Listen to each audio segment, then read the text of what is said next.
Students, मैं कंचन कुमार आपका फिर से स्वागत करती हूँ आपके अपने YouTube channel Kanishka commerce classes में। इससे पहले वाली वीडियो में हमने मांग क्या है, मांग अनुसूची क्या है और मांग वक्र क्या है उससे संबंधित बातें की थी। आज की हम वीडियो में करने जा रहे हैं मांग के निर्धारक तत्व, यानी कि ऐसे कौन कौन से तत्व है जो मांग को क्या करते हैं, प्रभावित करते हैं, इफेक्ट करते हैं, जिससे मांग कम या ज्यादा हो जाती है, किस कारण से कम होती है, किस किस तत्व से मांग बढ़ती है और किस किस तत्व से मांग घटती है, और कौन से ऐसे तत्व है जो मांग को प्रभावित नहीं करते हैं। इस वीडियो में हम ये सब कवर करेंगे। तो देखिए, फर्स्ट क्या है, मांग के मोस्टली मेन 5 फैक्टर्स या 5 तत्व होते हैं जो उसको क्या करते हैं, प्रभावित करते हैं। फर्स्ट है वस्तु की स्वयं की कीमत, यानी कि वस्तु, यानी कि मान लीजिए पेंसिल जो मैंने मेरे हाथ में ली है, इस पेंसिल को आपने खरीदना है, तो इस पेंसिल की जो प्राइस है या फिर इस पेंसिल का जो डिमांड है वह किस पे डिपेंड करेगा, इस पेंसिल के प्राइस पे डिपेंड करेगा। क्या कहा मैंने, ये पेंसिल जो मैंने हाथ में ली हुई है, जिससे मैं आपको समझा रही हूँ, इस पेंसिल की अगर हमें डिमांड देखनी है तो सबसे पहला तत्व जो हम मान सकते हैं जो इसको इफेक्ट करेगा वो क्या है, प्राइस इसकी। अगर मान लीजिए, मोस्टली हम देखते हैं, कॉमन सेंस की बात है या फिर अपने आसपास के वातावरण में या व्यवहार में हम देखते हैं, ऐसी कोई भी वस्तु जिसकी प्राइस क्या है, ज्यादा है, तो हम क्या करेंगे, ना इसके रेट क्या है, ज्यादा है, इसको हम क्या करेंगे, नहीं खरीदते। और कोई भी वस्तु है उसकी प्राइस अगर कम है, मान लीजिए हमें उसकी जरूरत भी नहीं है, तो हम क्या सोचेंगे, अरे इसकी प्राइस आज तो ना कम है, तो हम क्या करते हैं, इसको खरीद लेते हैं। बाद में क्या पता इसके प्राइस बढ़ जाए, तो फिर क्या करते हैं, इसका अगर प्राइस कम है तो हम क्या करते हैं, उसको खरीद लेते हैं। यानी कि वस्तु की जो कीमत है अगर वो ज्यादा होती है, क्या होती है, अगर वो ज्यादा होती है तो उसकी जो मांग होती है वो क्या होती है, कम होती है। वस्तु की कीमत अगर कम होती है तो उसकी मांग क्या होती है, ज्यादा होती है। ये फर्स्ट फैक्टर है, जो वस्तु की जो स्वयं की कीमत, यानी कि जो वस्तु जो खुद है उसकी स्वयं की कीमत, उसको क्या करती है, मांग को प्रभावित करती है।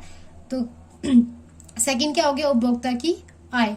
उपभोक्ता की आय यानी कि जो व्यक्ति किसी वस्तु को खरीद रहा है या जिसको उसकी आवश्यकता है, जो आवश्यकता पूर्ति के लिए उस वस्तु को खरीद रहा है, या इच्छा पूर्ति मान लो, आवश्यकता पूर्ति मान लो, उसको खरीद रहा है, वो क्या कहलाता है, उपभोक्ता। अब दूसरा फैक्टर क्या है, उसकी इनकम कितनी है। मान लीजिए कोई गरीब व्यक्ति है और कोई अमीर व्यक्ति है, तो उन दोनों की इनकम क्या है, अलग अलग है। तो इनकम भी क्या करती है, किसी भी वस्तु को क्या करती है, प्रभावित करती है। थर्ड क्या है, संबंधित वस्तु। एक है प्रतिस्थापन, एक है पूरक। आने वाली वीडियो में हम इनको देखेंगे कि प्रतिस्थापन वस्तुएं क्या होती है और पूरक वस्तुएं क्या होती है। वैसे मैं बता देती हूँ, एक ऐसी वस्तु जिनका एक के स्थान पर दूसरे का यूज लिया जा सकता है उसको क्या कहते हैं, प्रतिस्थापन वस्तु। और एक ऐसी वस्तु जिनका उपयोग एक साथ ही किया जाता है। एक वस्तु का उपयोग कब कर सकते हैं, जब हमारे पास वो दूसरी वस्तु होगी तब। तो क्या ये, अगर ये दोनों वस्तु है, इनकी कीमत भी क्या करती है, किसी भी मांग को प्रभावित करती है। थर्ड क्या है, उपभोक्ता की पसंद या रुचि। कोई व्यक्ति कुछ पसंद रखता है, कोई व्यक्ति कुछ पसंद रखता है। जैसे मान लीजिए हम पैरों की ले लें, किसी को स्लीपर्स पहनना पसंद है और किसी को वैली पहनना पसंद है। तो अलग अलग व्यक्तियों की क्या होती है, अलग अलग पसंद होती है, अलग अलग रुचि होती है। किसी को क्या है, अपने सिंपल फॉर्मल ड्रेसेस पहनना अच्छा लगता है, किसी को यूनिक अलग से जो ड्रेस कोड आता है, क्लासी लुक रखना अच्छा लगता है। तो सबकी अलग अलग क्या होती है, पसंद होती है, और अलग अलग पसंद भी क्या करती है, डिमांड को इफेक्ट करती है, प्रभावित करती है। इसके बाद देखिए, भविष्य के बारे में उपभोक्ता की कीमत प्रत्याशा। भविष्य यानी कि आने वाले समय में उपभोक्ता की कीमत प्रत्याशा, यानी कि उपभोक्ता की जो आय है वो बढ़ रही है या घट रही है, उससे भी इफेक्ट पड़ेगा। या उपभोक्ता की जो पसंद है, नापसंद है, या फिर टोटल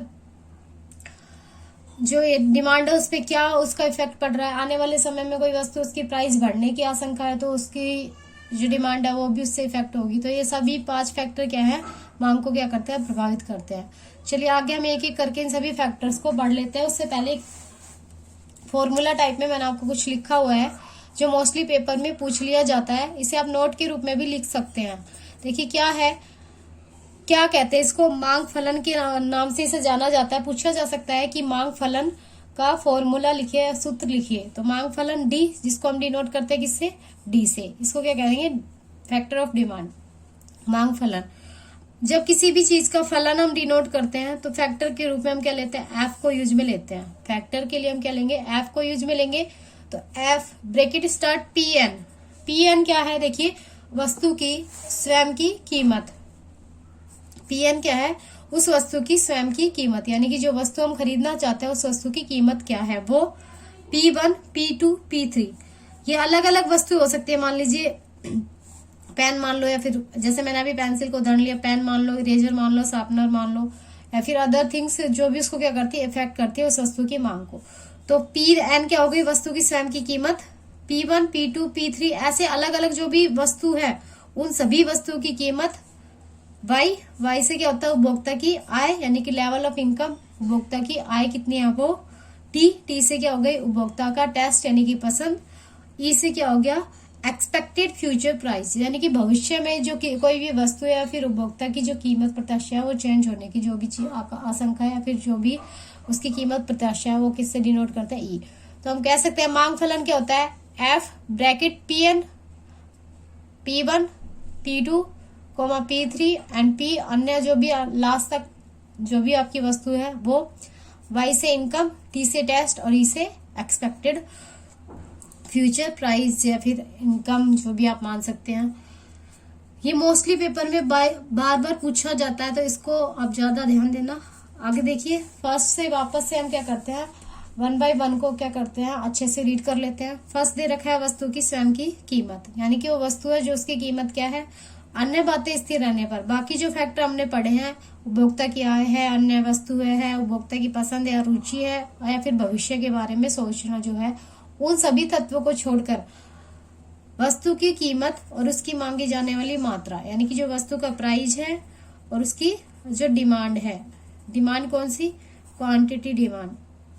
अब क्वांटिटी डिमांड क्यों कहा मैंने, क्योंकि डिमांड का मतलब क्या है, हमेशा मांग जो होती है वो क्वांटिटी में ही चेंज आता है। मान लीजिए आप क्या लेके आते हो, एक बर्गर लेके आते हो, बर्गर की कीमत कितनी दे रखी है आपकी, 20 रुपए। तो 20 रुपए में आप पहले कितने, 100 रुपए आपके पास है तो आप पहले कितने बर्गर ला सकते थे, 20 रुपए अगर प्राइस था तो कितने बर्गर आ सकते थे, 5 बर्गर आ सकते थे। लेकिन अब क्या है, मान लीजिए बर्गर के प्राइस कितना हो गए, 25 हो गए। अब आप कितने बर्गर ला सकते हो 100 रुपीज में।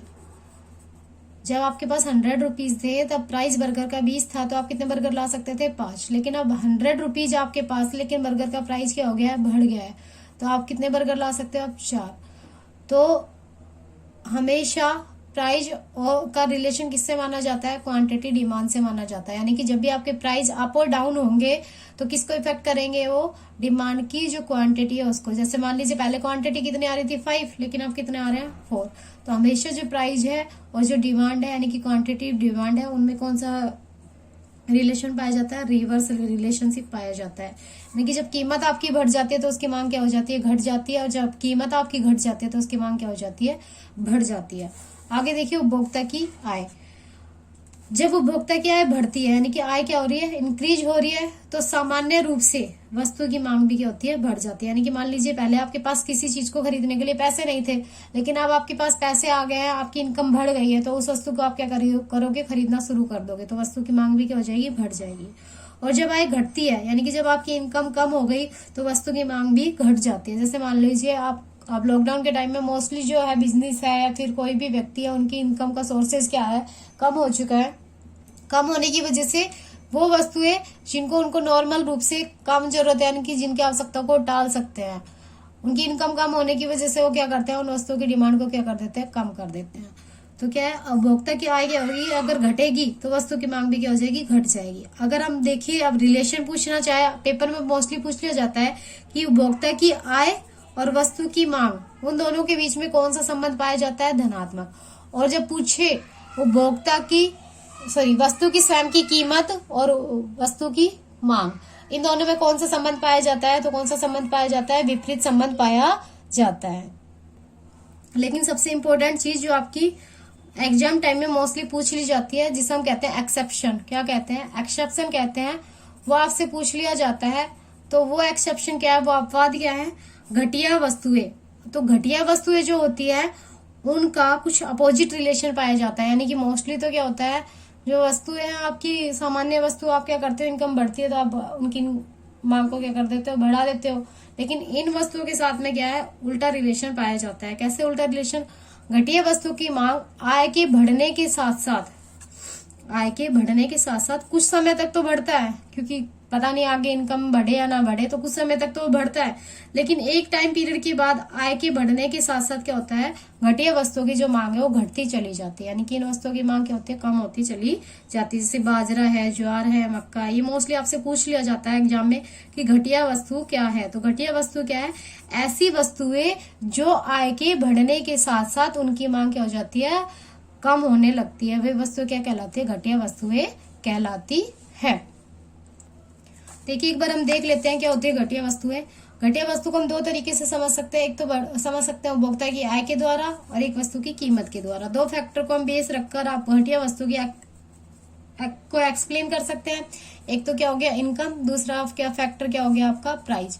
तो देखिए फर्स्ट क्या है, ऐसी वस्तुएं जिनकी मांग उपभोक्ता की आय के बढ़ने के फलस्वरूप घटती है। यानी कि ऐसी वस्तुएं जिनकी मांग क्या होता है, डिमांड जो है, उपभोक्ता की जो इनकम है उनके बढ़ने के साथ साथ क्या हो जाती है, घट जाती है, और आय के घटने के फलस्वरूप मांग बढ़ जाती है। तो ऐसी वस्तु क्या कहलाती है, घटिया वस्तु कहलाती है। उदाहरण हमने देखा अभी, बाजरा, मक्का, ज्वार, ये सब।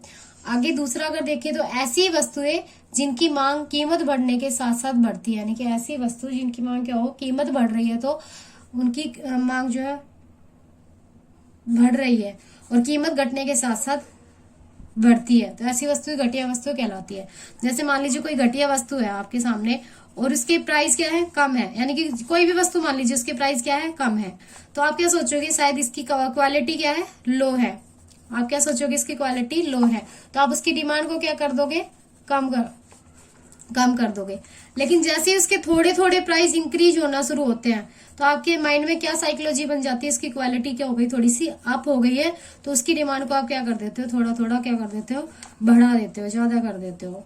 तो ऐसी वस्तु को हम क्या कहते हैं, घटिया वस्तुएं कहते हैं। इसके बाद देखिए सामान्य वस्तुएं। ऐसी वस्तुएं जिनकी उपभोक्ता की आय के बढ़ने के ऐसी वस्तुएं